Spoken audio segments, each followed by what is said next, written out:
My Tlingit name is Satan, interpreted to mean voice of the sea lion. My lovely Haida wife says I'm rightly named because I'm roaring all the time. Shake's Tribal House. During the late 1960s and early 1970s, the Tribal House was in a very bad state of repair.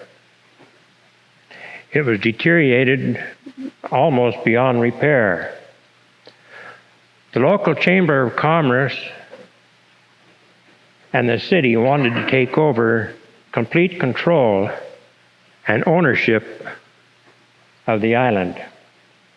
The city had already installed a dock and an approach on the north side of the island that led into the inner harbor, the small boat harbor.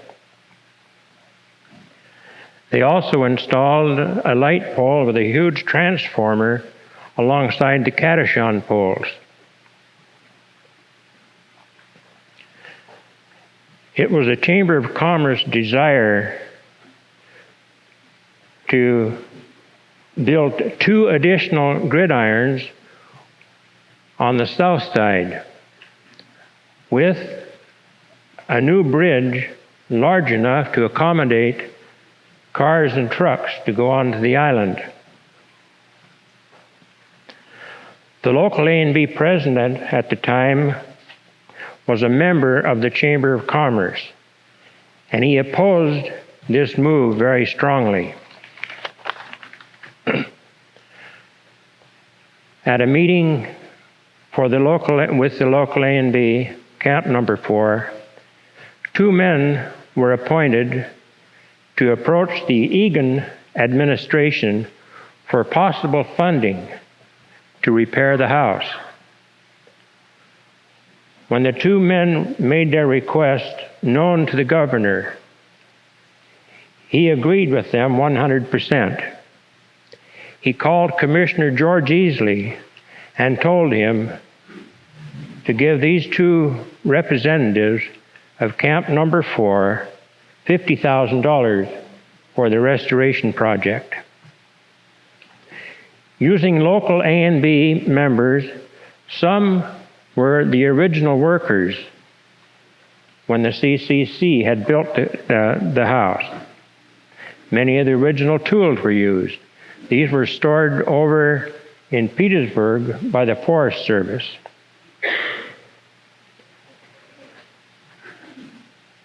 A complete renovation had taken place from the foundation to the roof. When the job was completed, a large celebration took place in conjunction with the Grand Camp convention held there at that time. At a later date, the house posts were removed and they were put in an area where they would have a controlled environment. In order to obtain funding for this stabilization of the poles, a deal was made with Barry Harum, a noted artist, photographer, and he was allowed to spend a night in the house locked up by himself, where he was able to photograph the poles and whatever he wanted at his own pleasure. He gave the A&B president some colored photos of the 4 house posts. They were 8 by 10. These, along with a proposal to the State Council on the Arts,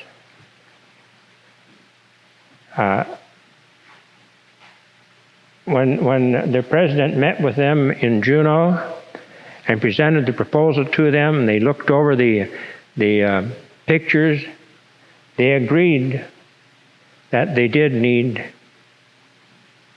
help and they granted the local A&B $4,000 for this project. A controlled environment was built. And this was put in the snow building. When the poles were removed from the island and installed in this controlled environment, the poles were monitored for the humidity for a given period of time until they were stabilized. The conservator who assisted us with this was from the State Museum, and she kept close contact with the local group.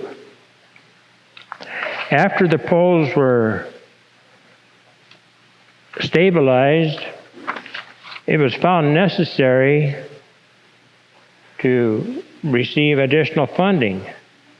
These projects identified a need for a group that could work on a continued basis on our restoration projects.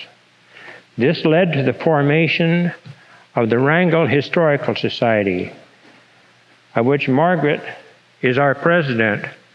And not only that, she seems to be the maintenance man.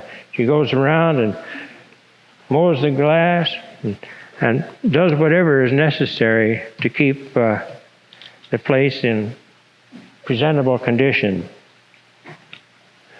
Now I was going to ask her to elaborate a little more on this. And would you care to say some more?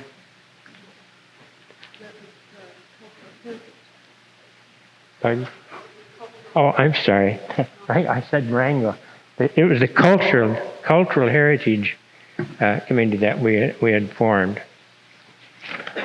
and we have been continuing to work on these projects, and I'm at loss to find out anything more to say. So I just want to thank you. I want to thank you for inviting me here. And the one thing that I would suggest, Andy, is that if you would have this scheduled for sometime in April, then the majority of us that can travel free on the ferry would be able to do so. Thank you.